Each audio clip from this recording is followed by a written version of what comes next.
Hasan and I am your physics teacher. जी बेटा, आज मैं सेकेंड ईयर फिजिक्स के नेक्स्ट लेक्चर के साथ आपके लिए मैं हाजिर हूँ। हम आज का अपना लेक्चर स्टार्ट करें। जी, आज के टॉपिक का जो टाइटल है it is electric flux through a surface enclosing a charge. Electric flux last topic में हम देख चुके हैं कि इलेक्ट्रिक फ्लक्स क्या चीज़ है। अब इस इलेक्ट्रिक फ्लक्स को हम फाइंड करने जा रहे हैं एक ऐसी सरफेस में से जिस सरफेस के अंदर एक चार्ज को इनक्लोज किया गया, यानी कि चार्ज उसके अंदर बंद है। ऐसी सरफेस में से गुजरने वाला फ्लक्स इस चार्ज की वजह से हम फाइंड करने जा रहे हैं। सबसे पहले तो हम उस सरफेस को सपोज करेंगे जिस सरफेस की हम यहाँ बात कर रहे हैं। तो लेट किया गया कि क्लोज सरफेस है जिसकी जो शेप है आपकी वो सफ़ेद की तरह है। अगर वो एक स्फेरिकल सरफेस है तो उसका कोई ना कोई रेडियस भी होगा जिसको हमने स्मॉल आर से रिप्रेजेंट किया होगा। और आगे लिखा हुआ enclosing a positive point charge at its centre, और उसके सेंटर पे एक पॉजिटिव पॉइंट चार्ज जिसको हम Q से रिप्रेजेंट कर सकते हैं। ये चार्ज इसके सेंटर पर इनक्लोज्ड है, राइट। अब चूंकि ये पॉजिटिव चार्ज है, इसमें से आउटवर्ड डायरेक्शन में इलेक्ट्रिक फील्ड लाइंस निकल रही होंगी। ये आप ऑलरेडी जानते हैं, पॉजिटिव चार्ज में फील्ड आउटवर्ड होती है और नेगेटिव चार्ज में इनवर्ड होती है। तो यही चीज यहाँ मेंशन की गई है, at it centre with outward electric field. उसकी इलेक्ट्रिक फील्ड आउटवर्ड डायरेक्शन में है और जिसकी इंटेंसिटी कितनी है E, और वो डायग्राम में दिखाया गया, राइट। अब डायग्राम में देखिए ये चार्ज है, यहाँ से इलेक्ट्रिक फील्ड लाइंस जो है वो आउटवर्ड निकल रही है और ये एक स्फीयर है। ये एक 3 डायमेंशनल स्फीयर है जैसे कि एक फुटबॉल होता है और उसके सेंटर में ये चार्ज मौजूद है। जब यहाँ से फील्ड लाइंस निकलेंगी वो स्फीयर की हर तरफ इक्वली डिस्ट्रीब्यूटेड होगी, यानी कि फील्ड की इंटेंसिटी हर तरफ इक्वली डिस्ट्रीब्यूट होगी।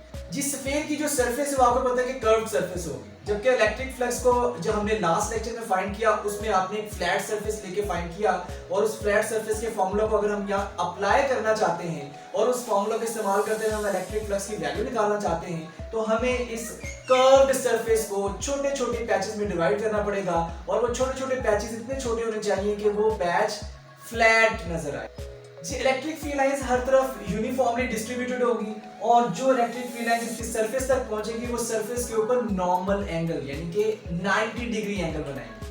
अब जो छोटे छोटे पैचेस हमने यहाँ सपोज किए होंगे उसके साथ उसका एंगल क्या बनेगा, 0 डिग्री, क्योंकि वो जो वेक्टर एरिया है वो भी सरफेस के ऊपर नॉर्मल है और जो इस चार्ज से निकलने वाली इलेक्ट्रिक फील्ड है वो भी उस सरफेस के ऊपर नॉर्मल है, और दोनों के नॉर्मल होने की वजह से दोनों का जो आपस में एंगल बनेगा दैट विल बी 0 डिग्री, जिसको हम क्या कह सकते हैं, पैरेलल कह सकते हैं। यानी कि दोनों इलेक्ट्रिक फील्ड और वेक्टर एरिया आपस में पैरेलल होने की वजह से 0 डिग्री एंगल बनेगा, राइट। अब चूंकि हम इसके अंदर से इलेक्ट्रिक फ्लक्स फाइंड करना चाहते हैं तो हमें क्या करना पड़ेगा, हमें इसको छोटे छोटे पैचेस में डिवाइड करना पड़ेगा, जो कि मैं ऑलरेडी आपके सामने डिस्कस कर चुका हूं, ताकि एक पैच फ्लैट सरफेस को रिप्रेजेंट करे, राइट। वही चीज मैंने यहाँ लिखी है, suppose n number of flat patches on the surface of sphere, जिनका एरिया क्या होगा फ्लैट पैचेस का, A1 A2 A3 and so on AN। ये क्योंकि हमने n number of flat patches इसके ऊपर सपोज कर लिए, जिस तरह से एक पैच मैंने आपके सामने शो किया हुआ, राइट। अब अगर मैं इसकी बात करता हूं कि इसका जो डिस्टेंस होगा चार्ज से, चार्ज क्योंकि सेंटर में मौजूद है तो इसका जो डिस्टेंस होगा चार्ज से वो R1 R2 R3 and so on Rn suppose किया हुआ है from the positive point charge Q, जो कि इस स्फीयर के सेंटर में मौजूद है, राइट। अब जरा गौर से देखिएगा, electric field intensity passing through n number of patches are E1 E2 E3 and so on En। जितनी इलेक्ट्रिक फील्ड तमाम पैचेस में से गुजर रही है, पहले पैच में जो इलेक्ट्रिक फील्ड इंटेंसिटी गुजर रही होगी that will be E1, second में से जो गुजर रही होगी that will be E2, third में से जो गुजर रही होगी E3 एंड सो ऑन, जो nth पैच में से गुजर रही होगी that will be En, right. अब आपको ये तो पता है कि जो टोटल फ्लक्स अगर हमने फाइंड करना है तो अगर मैं इस सरफेस के ऊपर, पूरे स्फीयर की सरफेस के ऊपर जितने भी n number of small patches आपने सपोज किए हैं, इन तमाम पैचेस में से गुजरने वाली इलेक्ट्रिक फील्ड की इंटेंसिटी और एरिया को लेकर फ्लक्स अगर मैं फाइंड कर लूं, मेरे पास उन तमाम फ्लक्सेस का जो एडिशन होगा वो इस स्फीयर में से गुजरने वाले टोटल फ्लक्स को रिप्रेजेंट करेगा। तो उसको हम कैसे फाइंड कर सकते हैं, phi E is equal to phi1 plus phi2 plus phi3 and so on phi n। phi1 first patch में से गुजरने वाला फ्लक्स है, phi2 सेकंड पैच में से, phi3 थर्ड पैच में से and so on, phi n nth patch में से गुजरने वाला फ्लक्स है। तो यहाँ आपको पता है कि E1 डॉट A1 बराबर आएगा E1 A1 cos थीटा, और थीटा यहाँ का बनेगा 0 डिग्री, क्योंकि मैंने बताया था कि यहाँ से जो फील्ड आ रही है वो भी पैच के ऊपर नॉर्मल होगी, जबकि उसके ऊपर जो वेक्टर एरिया होगा जो कि सरफेस के ऊपर नॉर्मल होता है वो भी नॉर्मल होगा, जिसकी वजह से दोनों में एंगल कितना बनेगा, 0 डिग्री बनेगा। तो तमाम पैचेस में चूंकि फील्ड हर तरफ यूनिफॉर्मली डिस्ट्रीब्यूटेड है तो उसके यूनिफॉर्मली डिस्ट्रीब्यूटेड होने की वजह से क्या होगा, फील्ड में और वेक्टर एरिया में बनने वाला एंगल 0 डिग्री होगा, क्योंकि दोनों आपस में पैरेलल होंगे, राइट।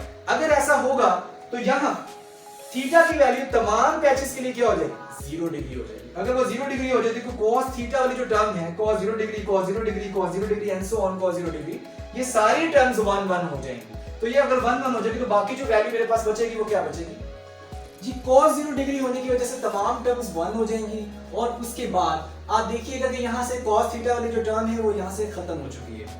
अब यहाँ उसने बताया कि जो इलेक्ट्रिक फील्ड इंटेंसिटी है जो कि सेंटर में पड़े हुए चार्ज की वजह से है, वो 1/4 pi epsilon not q over r square relation रखती होगी। यहाँ अगर आप देखें इलेक्ट्रिक फील्ड इंटेंसिटी की वैल्यू r स्क्वायर के साथ यानी कि डिस्टेंस के स्क्वायर के साथ इनवर्स रिलेशन रखती है। अब आपको ये भी पता है कि तमाम पैचेस उसके सेंटर से यानी कि स्फीयर के सेंटर से सेम फासला रखती होंगी क्योंकि वो रेडियस के बराबर होगा, क्योंकि सरफेस तक का फासला सेंटर से रेडियस के इक्वल होता है। तो r1 will be equal to r2 will be equal to r3 and so on rn, और rn बराबर किसके होगा, r एक जनरल टर्म है, रेडियस के लिए यूज की जा रही है, जो कि उस स्फीयर का रेडियस है जो मैं ऑलरेडी सपोज कर चुका हूं। तो यहां जितने भी r1 r2 r3 हैं अगर वो सेम है, इसका मतलब तमाम पैचेस में से गुजरने वाली इलेक्ट्रिक फील्ड की इंटेंसिटी यूनिफॉर्म डिस्ट्रीब्यूशन की वजह से क्या होगी, सेम होगी।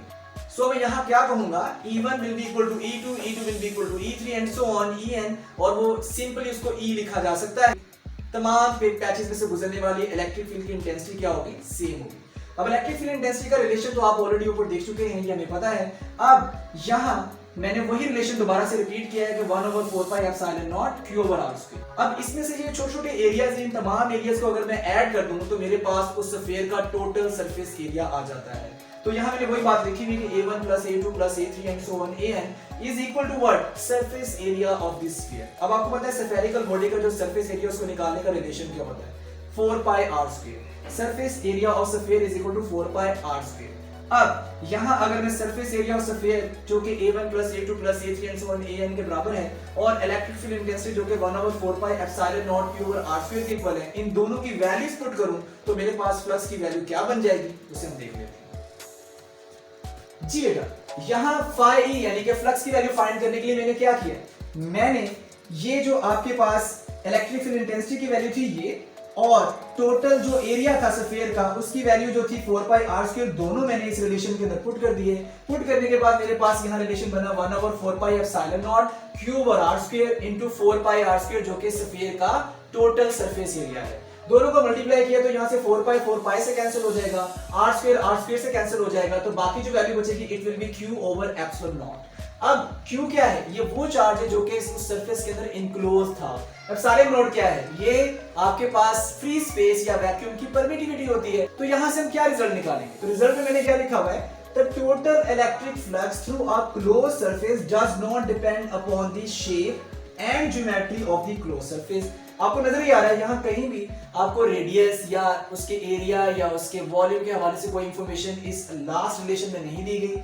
यहाँ आपको सिर्फ चार्ज और एप्सिलॉन नॉट नजर आ रहा है। चार्ज वो चार्ज है जो कि उस स्फीयर के अंदर इनक्लोज था, एप्सिलॉन नॉट वहां परमिटिविटी है जो कि वैक्यूम को सपोज किया गया है या फ्री स्पेस को सपोज किया गया है, ये उसकी परमिटिविटी पे डिपेंड करता है। यहाँ किसी किस्म की शेप की कोई वैल्यू यहाँ मौजूद नहीं है, ना ही एरिया है, ना ही वॉल्यूम है, ना ही रेडियस की वैल्यू है। इट मींस ये उस स्फीयर की ज्योमेट्री यानी कि शेप के ऊपर डिपेंड नहीं करता। तो किस पे डिपेंड करता है, it depends upon the medium जो कि epsilon not in case of free space and charge enclosed only, यानी कि जो स्फीयर के सेंटर में चार्ज इनक्लोज था उस पर डिपेंड कर रहा है, जो कि इस फॉर्मूले से अच्छी तरीके से आपको समझ आ रहा है, राइट। तो यहाँ मैंने वही फॉर्मूला रिपीट किया हुआ, phi is equal to one by epsilon naught जो कि आपके पास रेसिप्रोकल है किसका, परमिटिविटी ऑफ फ्री स्पेस का, और ये क्यू वो चार्ज है जो कि इनक्लोज था उस क्लोज सरफेस के अंदर। तो इसका मतलब ये प्रोडक्ट है 1/एप्सिलॉन नॉट का और उस चार्ज का जो कि उस स्फीयर की सरफेस के अंदर इनक्लोज है।